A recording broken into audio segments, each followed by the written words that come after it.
used to live by the principle that I want to treat other people the way I want to be treated. I did not know that was in the Bible. I just know that I want to be treated fine, I'll treat you fine.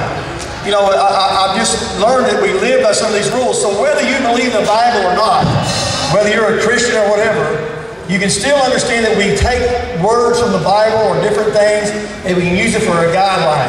Now, I want to use as, I guess, the subject or the opening statement for my subject today on humility. It's a verse out of the Bible. It's called 2 Chronicles 7:14. And the Bible says that if my people who are called by my name will humble themselves, pray, seek my face, turn their wicked ways, then I shall hear from heaven, I will forgive them of their sins, and I will heal this land.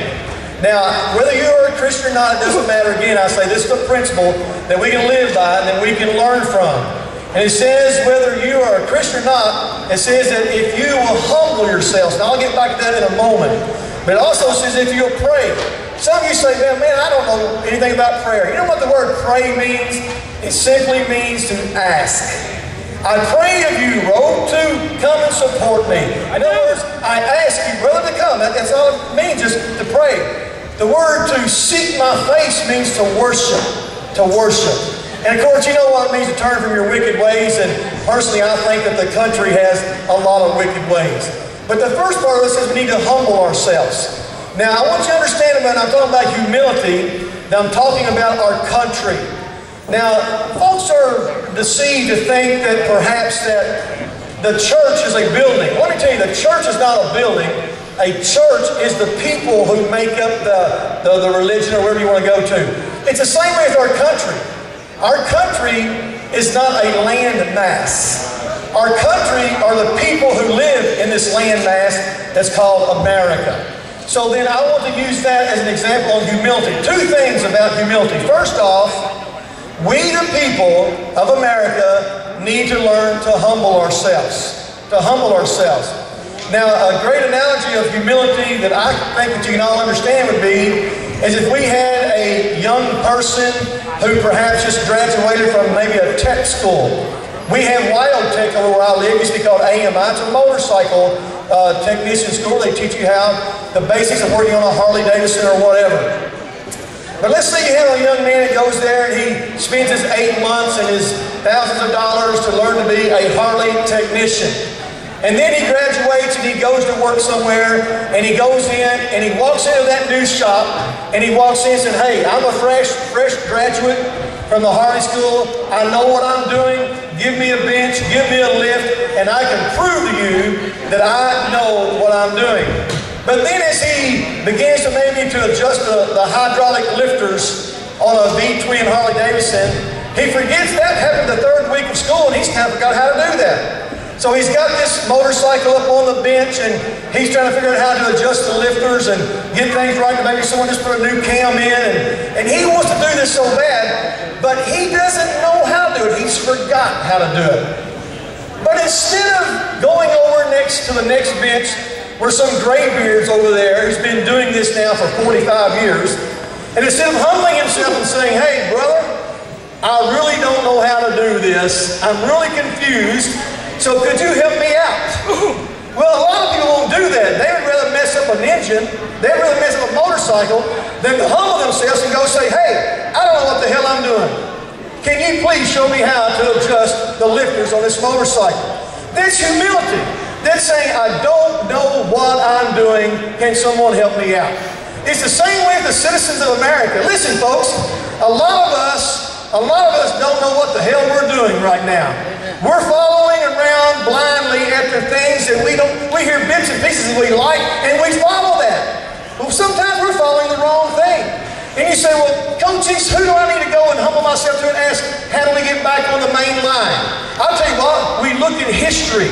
We look at what Jefferson did and Washington did and Adams did. We go back and look at them. We cannot personally go face to face to Thomas Jefferson and say, hey, we screwed this country up. Can you help us? But we can read his writings. We can go back and say, hey, this is what they built this country upon. We need to humble ourselves and say that we've screwed up America. And it's just, listen, we'll get to the politicians in a minute. I'm talking about we as individuals. You're following the blind. You're blind following the blind. We need to humble ourselves, get back to the basics and the roots of what made this country great. And whatever it is for you, I don't know, but I know one thing it was, and we mentioned the Bible, it was the Bible. It was men who really cared about this country and cared about what people were doing in this country. Man, I'll tell you, I cannot imagine. Now, I know this gets up your crawl, I'm sorry. But I can't imagine Thomas Jefferson and John Adams and George Washington standing and applauding when Rosie O'Donnell or Ellen DeGenerate comes walking into a room. That's right. I can't imagine that. You say, well, oh, you're homophobic. No, by God, I'm not homophobic. I just don't think we need to applaud somebody who is cutting away the very nature and the culture of what our nation was built upon. Why are you applauding these people? Because they come out of the closet? You know, the thing is the same thing about the Obama thing. Everybody thinks because that you cut on Obama and you're a white guy, you're automatically racist. I'm not a racist. Much. I'm just telling you, man. I'm just telling you how it is.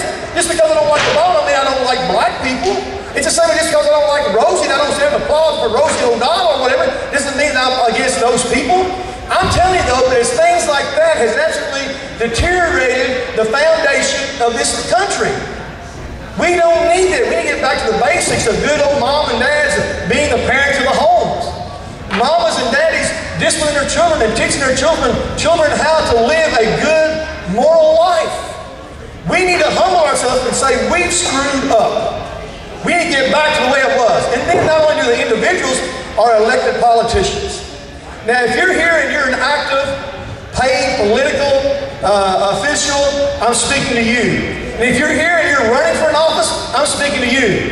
The greatest thing that you can do today in your campaign or in your life as a politician is to learn to humble yourself. Listen, there's nothing wrong with being confident. I'm a confident person. I know what the hell I'm doing today, whether you think it or not.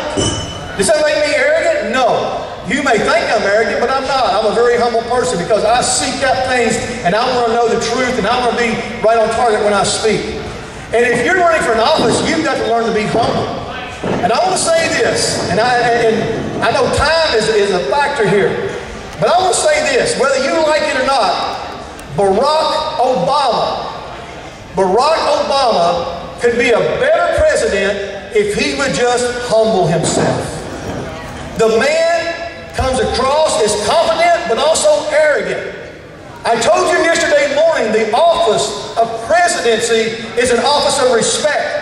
We should respect our president, but when you have men and women going into these offices as president or congressmen or senators who don't respect the office themselves or respect the people, then I'm not going to respect them. I do not respect the president of America today. You say, oh man, well what's wrong with you? I don't respect him. Because he doesn't respect himself, he doesn't respect the office, he does not respect our wishes as American citizens. He don't give a shit what we think. Nancy Pelosi don't care what I think. And that weirdo from Nevada don't care what I think. He needs to think, Harry Reid, by the way, is a weirdo. They need to understand, we are the people. We need to humble ourselves and say, where have we messed up? We need to go back to what made us famous and great. And that's not bowing down to these communist nations or these Middle Eastern nations either, by the way. It's not bowing down. We need to get back to where it was, but I'm telling you, politicians need to humble themselves. I believe Barack Obama can make it through the next 2.5 or 3 years that he's got as presidency if he would humble himself. If he would very simply say to not only men who are politicians and women who are politicians, but maybe some of the corporate people that know what the heck they're doing, like Lee Iacocca or whatever, that if they would humble themselves and say, I do not know what I'm doing. If that president would say, I don't know what I'm doing, can somebody help me out? Man, I'll tell you what, I think a whole lot more of him right now. Instead of kicking back at the desk and his feet up on the desk and the statesman's coming in to talk to him and being all arrogant, no, I can't respect that. But boy, if he would just humble himself. Humble himself. So this morning, someone says, well, what are you for? I am for conservatives. That's what I'm for. I don't care if you're a Democrat or Republican, I'm for the conservative ways of America. And I still believe, like I said yesterday morning, we have the 10 Commandments as a measuring stick to see whether you keep those commandments. If you can't keep all those 10 Commandments, you need help somewhere else, and that's called the grace of Christ Jesus. But we also, listen, we also have got to use other measuring sticks. I believe that there needs to be a measuring stick for every politician. There needs to be a list of things that are conservative ideas that needs to be listed, and every swinging Richard that's running for an office needs to be measured by that list. And brother and sister, if you don't meet up to it, you need to get out. We don't need you. We don't want you. You say, oh, well, what is a conservative? Well, if you don't know it now, you're hurting. But if you want to talk to me afterwards, I'll be glad to tell you how conservatives believe. We need men and women who will go into office that will humble themselves. Bernie back there. You know what I like about Bernie? You know what I like about old Bernie? Bernie said, hey, Cochise. He said, man, I've been around the block. I said, I can tell. Look, you've been around the block. I said, you know what you need to do, Bernie? Always be honest with the people. Tell the truth about where you're from and what you've been doing. He said, look, man, he said, I've done time in the joint. He said, I've been to prison. And he said, the coolest thing I ever heard, he said, you know what? I did my time before I was elected instead of afterwards. Hey, man, that's good, man.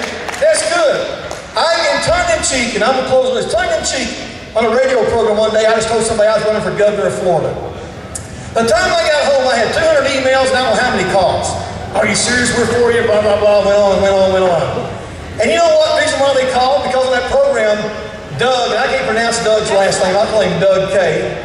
Doug said, well, Cochise, let me ask you a question, man. He said, if you run for governor, how can you deal with people stereotyping you? How can you deal with people putting you in a box because you're a biker and you don't look like the normal politician? How can you handle it? I said, I don't really give a rat's ass what they think about how I look. And I don't really give a rat's ass what they dig in my background. You know why? Because you don't have to dig in my background. I'm going to tell you what I've done. I've done time in jail. Hell, I was in jail when I was 16, 17 years old for DUI. I've been to jail for PI.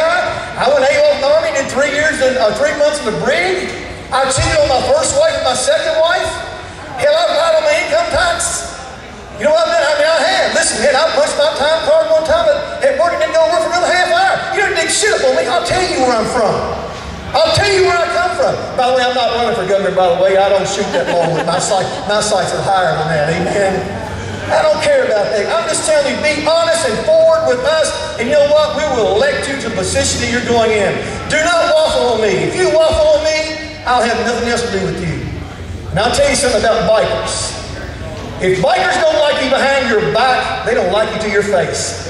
I don't kiss your ass just because you're running for something. If I don't like you, I don't have anything to do with you. So if you're running on this platform of being a conservative, of truth, and honor, and respect, and humility, you got my vote. I don't care what color you are, what party you're running with, you got my vote. But if you waffle on me, I'll do everything I can to rip your ass apart. God bless you.